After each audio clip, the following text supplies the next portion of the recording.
Iran Israel ಮಧ್ಯೆ ಯುದ್ಧ ಶುರುವಾದಾಗಲಿಂದ ಒಂದಲ್ಲ ಒಂದು ಪರಿಣಾಮ ಜಗತ್ತಿನ ಮೇಲೆ ಆಗ್ತಾ ಇದೆ. ಆರ್ಥಿಕತೆ ಅಲ್ಲೋಲ ಕಲ್ಲೋಲ ಆಗ್ತಾ ಇದೆ. ಇನ್ನು ತೈಲ ಬೆಲೆವೂ ಕೂಡ ಗಗನಕ್ಕೇರ್ತಾನೆ ಇದೆ. ಅದು ಭಾರತೀಯರಿಗೂ ಕೂಡ ತಟ್ಟಿದೆ. ಪೆಟ್ರೋಲ್ ಡೀಸೆಲ್ ಇಲ್ಲಿ ಕೂಡ ಅಷ್ಟೇ ನಿರಂತರವಾಗಿ ಏರಿಕೆ ಕಾಣ್ತಾ ಇದೆ.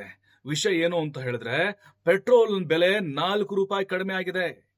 ಇದು ಭಾರತದಲ್ಲ, ಬದಲಾಗಿ ಪಾಕಿಸ್ತಾನದಲ್ಲಿ ಡೀಸೆಲ್ ಬೆಲೆ ಅಲ್ಲಿ ಯಥಾಸ್ಥಿತಿ ಮುಂದುವರೆದಿದೆ.